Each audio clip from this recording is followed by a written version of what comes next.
Hello everyone, welcome to another video, and today I'm going to be talking about the top 10 matches in SummerSlam history. Now, SummerSlam season is upon us, only a couple of weeks away, and I've narrowed it down to the top 10 SummerSlam matches, which I consider were some of the best in my view. It was a struggle putting this list together because there are so many great matches that took place at SummerSlam. But for me, these are some of my favorites, and these are my choices only. Just so you know. Yeah, so this is my list, and this is exactly how I feel. Also, before I get started, I have some honorable mentions before I get the top 10 list started. The Hardys versus the Dudleys versus Edge and Christian from SummerSlam 2000 was just a wild and crazy match. Oh my gosh. They were just going all over the place and violence to the extreme like you've never seen before. This one actually topped the ladder match, the triangle ladder match that they had earlier that year at WrestleMania in the year 2000. Another honorable mention would be Rob Van Dam versus Chris Benoit for the Intercontinental Championship from SummerSlam 2002. One of the greatest SummerSlams ever, if not the best SummerSlam in WWE history. We would see Rob Van Dam defeat Benoit in a technical classic. Oh my gosh. Up to this point, when I saw that match, it it was something like I never seen before. I know Benoit was always famous for putting on those classic 5-star matches that he had, but this one was on a different level. And it was hard not to put this one on the top 10 list, but I found a few matches that were just slightly better than this one, just by a hair. Okay, so Rob Van Dam captures the Intercontinental title in this match. Another honorable mention from this very same SummerSlam, Rey Mysterio versus Kurt Angle in probably the best opening matchup ever in the history of SummerSlam. Fans who weren't used to Rey Mysterio, they learned about him really quick. What he was all about in this opening matchup here at SummerSlam 2002, and yeah, Rey gave Angle a run for his money, and just all the high-flying stuff that Rey Mysterio was doing in that match, it just wowed the audience that was watching there in the Nassau Coliseum. In the end, Rey's high-flying ability cost him when Kurt would catch him. I believe it was in a powerbomb position, and then drop him and just apply the ankle lock, and then Rey would tap out as a result of the ankle lock. So Kurt Angle comes out on top in this one. Another honorable mention I want to mention here, The Undertaker versus Edge in the Hell in a Cell match from SummerSlam 2008. That one was really good. We saw a lot of stuff at one point. Those two, they tore apart the Hell in a Cell, and we saw the cell, the cell was ripped off on one side, and I believe it was leaning on the barricade, which was a very cool visual to see at the time. So yeah, that was interesting to see. In the end, after a hard-fought battle, The Undertaker would come out victorious in this matchup. And The Undertaker defeats the Rated R Superstar in a hell of a match from SummerSlam 2008. And one more honorable mention I want to talk about. CM Punk versus Brock Lesnar from SummerSlam 2013.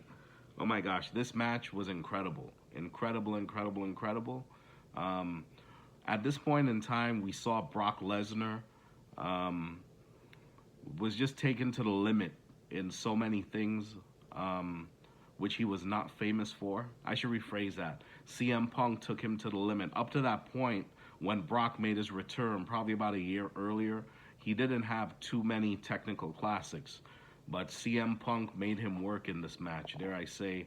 And we were blessed with a great physical one-on-one matchup between Punk and Lesnar. This was called the Best versus the Beast, and one of the best SummerSlam matches in my opinion. Although it didn't make my top 10 list, it's very dear to me. Yeah, CM Punk versus Brock Lesnar at SummerSlam 2013. Hell of a matchup. Okay, so Here we go with the top 10 list. Coming in number 10, the Heart Foundation versus the Brainbusters from SummerSlam 1989. Wow, so this matchup was a heck of a tag team clinic between these two teams. And we saw Tully Blanchard and Arn Anderson bring the fight to Bret Hart and Jim the Anvil Neidhart, who also brought the fight to the Brainbusters. Just a few weeks earlier, the Brainbusters had captured the tag team championship from Demolition on an episode of Saturday Night's Main Event. However, the titles were not on the line in this match. And this was a very, very hot opener. We saw Bret Hart showing why he was one of the best ever. He was in there just trading blow for blow, hold for hold, move for move with Tully, with Arn. Jim the Anvil Neidhart bought all the power stuff.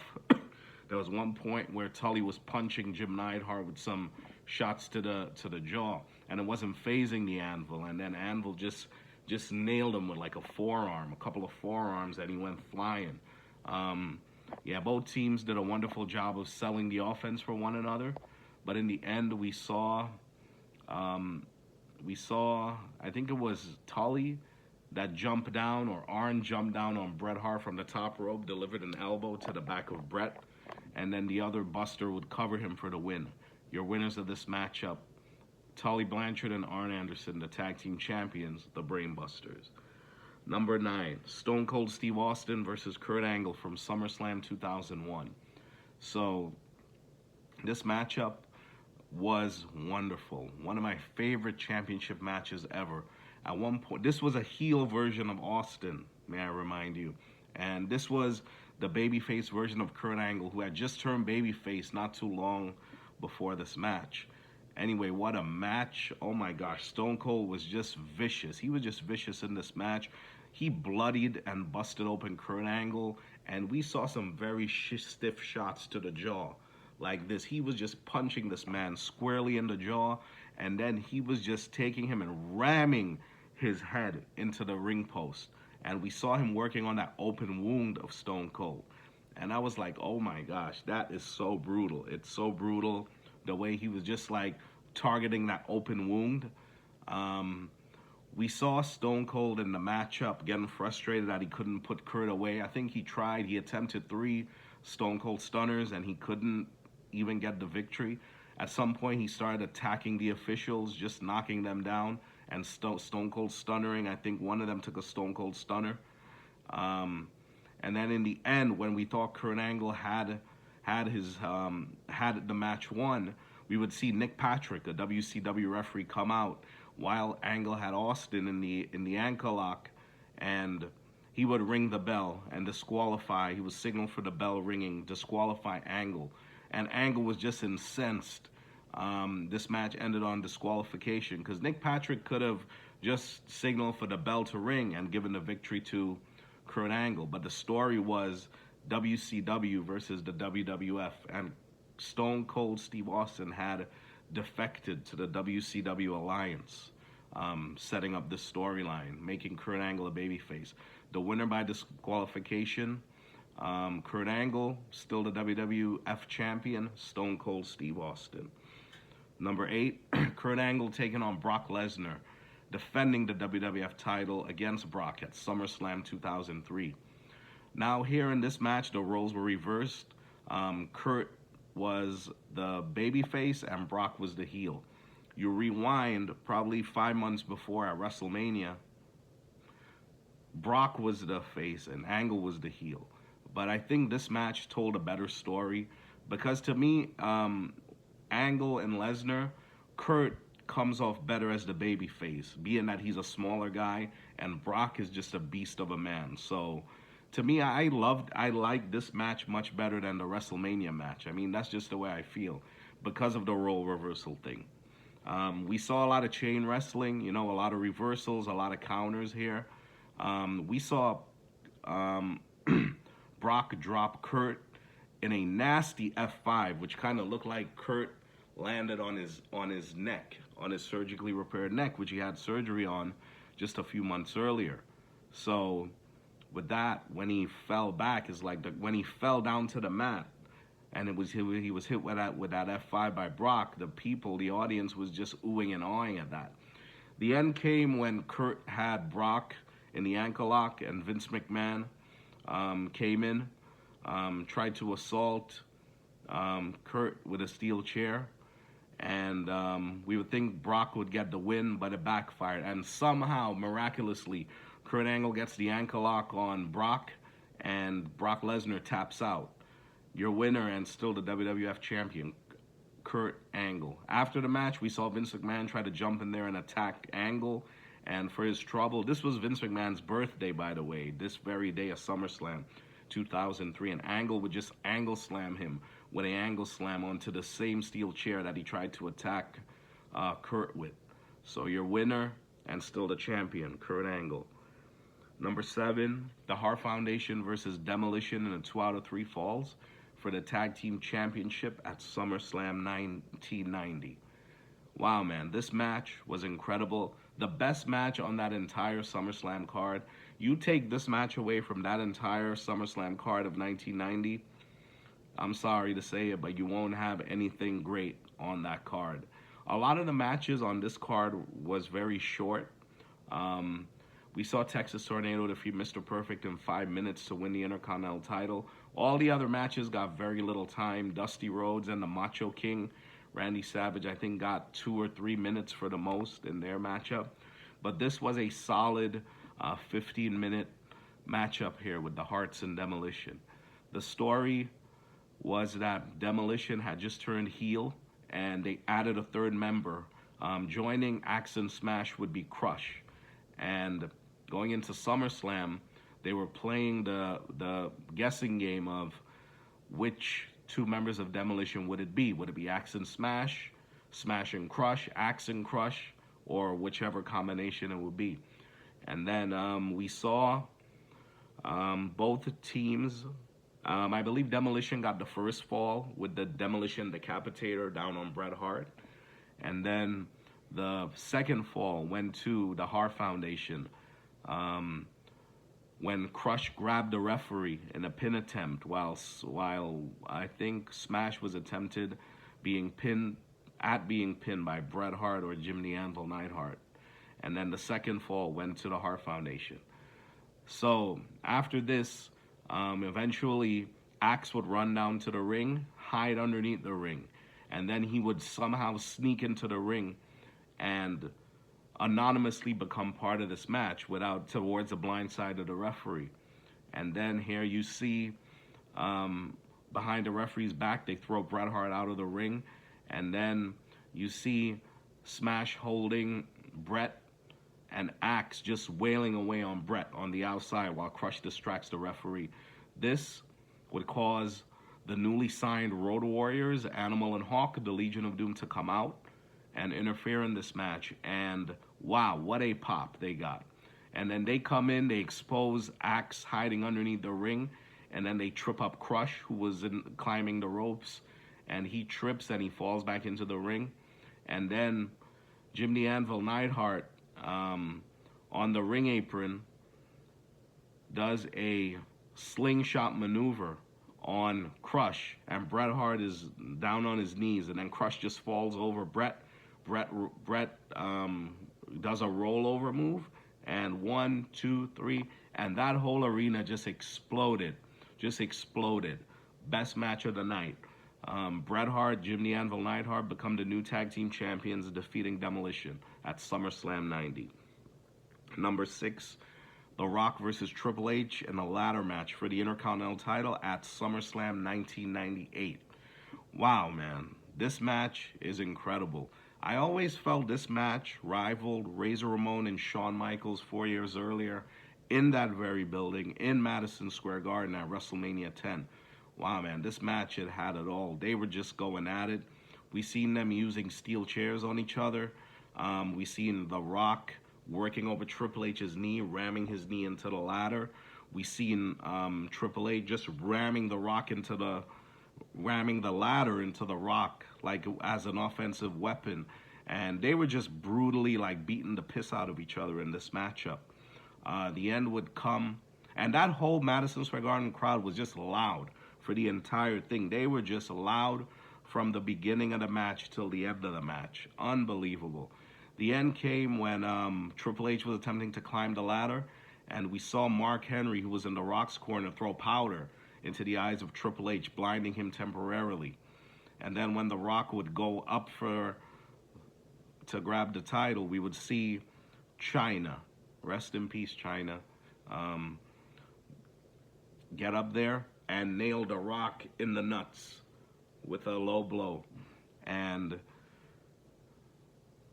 then Triple H would climb the ladder, and he would take down that inner, still blinded, I remind you, still blinded. He would climb that ladder, grab the title, and that whole Madison Square Garden crowd, just everyone literally jumped out of their seat as soon as Triple H grabbed that title.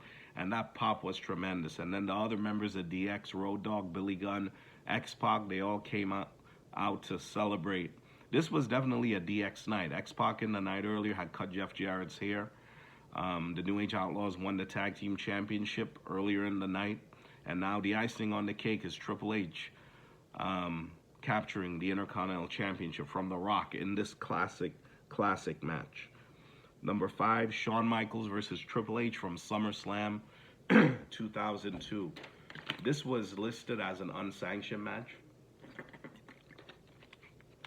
And this marks Shawn Michaels' first match back in approximately 4.5 years. Oh my gosh, you don't know how much I look forward to this pay-per-view. I actually watched this live when it first happened on pay-per-view. I was like, yeah, HBK is coming back. I have to watch this live. It's going to tell a wonderful story. So, we saw throughout the match, this was a full-on street fight. We saw Triple H targeting the back of Shawn Michaels throughout the match, and then with perseverance and gut, Shawn Michaels fights back, showing that he still got it. He did a elbow drop off the top of the ladder, I remember, and it just nailed Triple H like right here, like right in the side of the ribs. When I saw that, I was like, ouch, that had to hurt. And then we would see him pull off a splash onto from the top rope onto the outside, driving Triple H through a table. And then the ending came when when Triple H went for the pedigree on Shawn Michaels. And it was turned into a backdrop, and then Shawn Michaels would roll over and hook the legs of Triple H, getting the pinfall, and that whole crowd exploded. Your winner in his first match back, the Heartbreak Kid, Shawn Michaels. Now, right after the match, that's where things get interesting. We would see Triple H while Shawn Michaels has his arm raised, celebrating his victory. We saw Triple H grab the sledgehammer, and he just nailed this man right in the lower back with the sledgehammer. He made that piece of work look very, very good and convincing. And then, sadly, Shawn Michaels was stretchered off and carried away. And then that was it. JR was on commentary just flipping out, talking about Triple H. Have you got no remorse, you son of a bitch? You're going to rot in hell for what you did here tonight. Triple H, yeah, oh man. JR just hated Triple H with a passion. I just love to go back and watch those old times, especially between 2000 and 2005, when JR would just flip his shit and just, oh my gosh, just bury Triple H as a heel with his anger. You can feel JR's emotion, the way he hated Triple H. But Shawn Michaels wins this match. He won the battle here, but did not win the war. All right, my next choice would be number 4, John Cena versus AJ Styles from SummerSlam 2016. Wow, this matchup was incredible. This is one of the first few Cena classics. People were getting tired of John Cena like for many years. Probably, I think it was like right out around 2006. That's when the booze started. But this match here was incredible. AJ Styles brought out the best in John Cena in this matchup. And Cena was just trading move, hold for hold. I think at one point he was countering AJ Styles' maneuvers, and he was locking in the STFU, and AJ was persistent on not giving up, not tapping out. And then out of nowhere, after a hard-fought 20-minute battle or so, we see AJ Styles springboard himself on the middle of the top rope and delivered a phenomenal forearm and gets the win clean over John Cena. A heel AJ Styles pinning a babyface John Cena clean in the middle of the ring. 1, 2, 3. AJ got cheered by the crowd, and the fans that night, they found a newfound respect for Cena. They were giving him his flowers as they were all applauding him towards the end of the matchup. Your winner, AJ Styles. Okay, coming in at number 3, Bret Hart versus Mr. Perfect for the Intercontinental title at SummerSlam 1991. Wow, this matchup was incredible. Mr. Perfect went into this match with a very, very messed up back. His back was injured, right? And I think he was holding out from wrestling all summer, and he was trying to rehab the back based on stories that I've heard about this. And then came SummerSlam, Bret versus Perfect for the title. This matchup, at that point in time, right, there was many considerations that Ricky Steamboat versus Randy Savage from WrestleMania 3 in 1987 was the greatest matchup anyone has ever seen. Now you fast forward 4 years later to SummerSlam 91, you have Bret Hart, you have Mr. Perfect. And you talk about a wrestling clinic. Oh my gosh, these guys were just in there. You saw the technical ability of Perfect doing his perfect drop kicks, Bret Hart with his hip tosses, Perfect just doing that kick up onto Bret like this with his legs, knocking him down.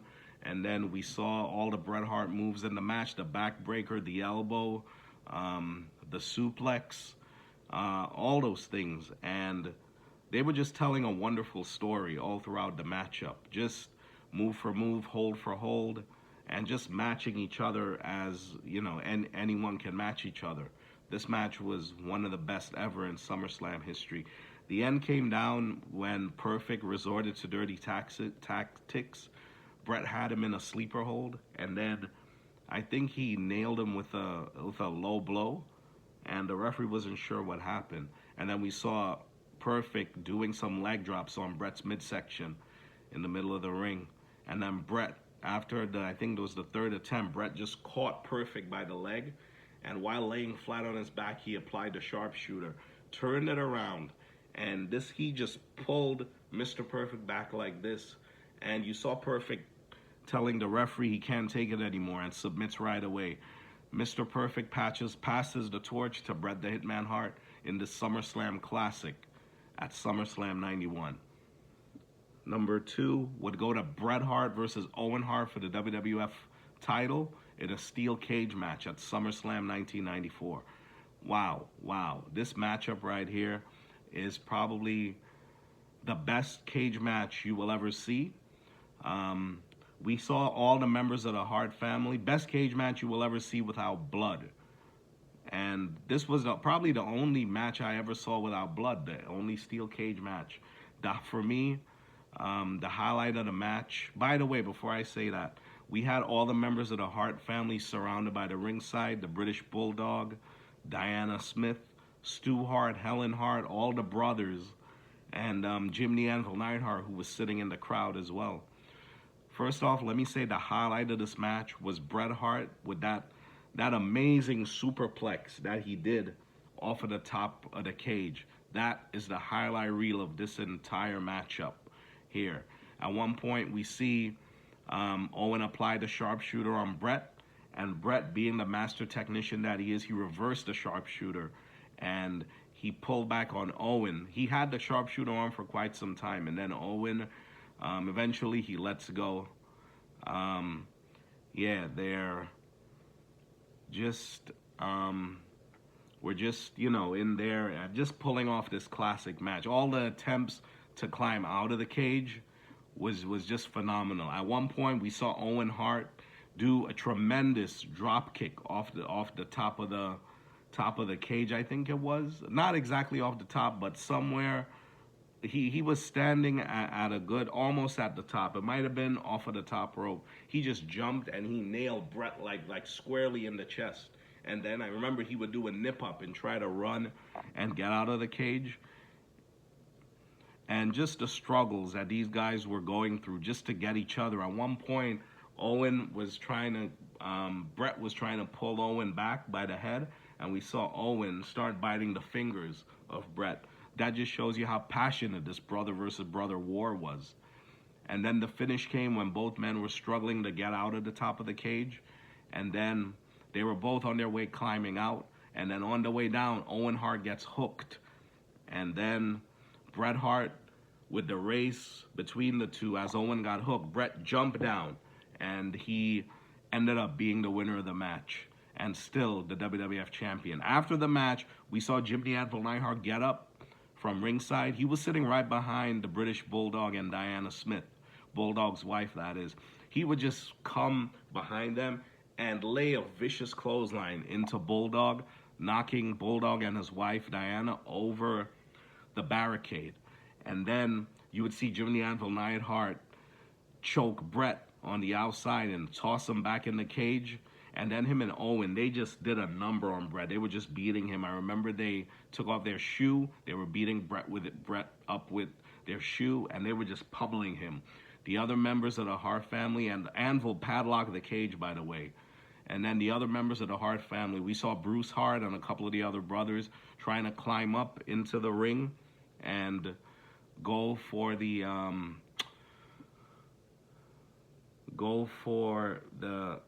rescue to Bret. But eventually the British Bulldog, he climbs in there and he fights Owen off the top of the cage. And Owen falls back, and the crowd, they really cheered that. And then we would see Owen and Anvil escape, and then the match was over, and then Jim the Anvil Neidhart and Owen Hart, they're backstage. They're being interviewed by Todd Pettingill, and extremely upset. Owen Hart was like, I don't know what the hell the British Bulldog is doing. He's not my family. I don't know why the hell he's getting involved for. And then he was like, Bret, I had you beat. Let's go celebrate my victory, Anvil. Wow, and that to this day, that was one of the most passionate aftermatch promos that I ever seen, with the late great Rocket Owen Hart. Bret Hart retains the title in this phenomenal cage match at SummerSlam 1994. Now, my number one pick, Bret Hart versus the British Bulldog for the Intercontinental Championship at SummerSlam 1992. Wow. My words can't do this match no justice. Everyone knows the backstory about this match. This match was an ultimate classic, and we all know the backstory about this matchup. Bulldog became the number one. Jack Tunney made the match with Bulldog being the number one contender for the Intercontinental Championship, and what a better way to have this in the Bulldog's hometown in SummerSlam 92 at Wembley Stadium. This will forever be an all-time classic. We saw everything you could ask for in this match. We saw why the Bulldog proved why he is a powerhouse wrestler. We saw Bret with his technical ability wearing Bulldog down with that chin lock, doing the backbreakers on Bulldog. At one point, there was this shot that looked very brutal in the match. We saw Bulldog shoot Bret into the corner, and then Bulldog charges, and Bret just gets his feet up, and he just caught this man right in the jaw. You would wonder how come his face isn't caved in. The force that he caught him with, that kick right in the face, it was just incredible. At one point, we saw a couple of stiff kicks right to the face of the Bulldog from Bret. Bret, in this match, he had a lot of heelish tactics going for himself. But anyhow, this was a wonderful match. We saw Bulldog do his things. We saw him slam Bret off the top rope. We saw the delayed suplex like this. Coming down held him up there for at least 10 seconds. And then the ending came.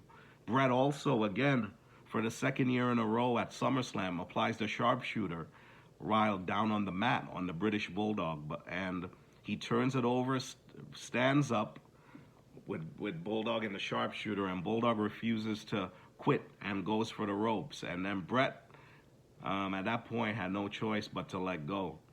And then there was a point where Bret got a sleeper on the Bulldog also, and then he didn't want to let go. He was risking disqualification. Even Vince McMahon was flipping out on the commentary that there's going to be permanent damage done to Davey Boy, the British Bulldog. And then the ending came to this match when Bulldog flipped Brett in for a sunset flip, threw him into the ropes. Bulldog put his head down, Brett flipped over him, and Bulldog would reach back and grab the legs, pull Brett over, and we see the 1, 2, 3. One of the biggest 3-count pops you'll ever see in any wrestling match. That whole Wembley Stadium in SummerSlam 92, they just exploded when that entire thing happened right there. Your winner and the new Intercontinental Champion, the British Bulldog. After the match, we see Diana Smith come into the ring, and she would celebrate with her husband and with her brother. Her husband being the Bulldog and her brother being Brett. And what a wonderful way to end the show and close it off. One of the most memorable endings to a SummerSlam, and probably the greatest, if not the best, match in the history of SummerSlam. As far as from a pure wrestling standpoint goes,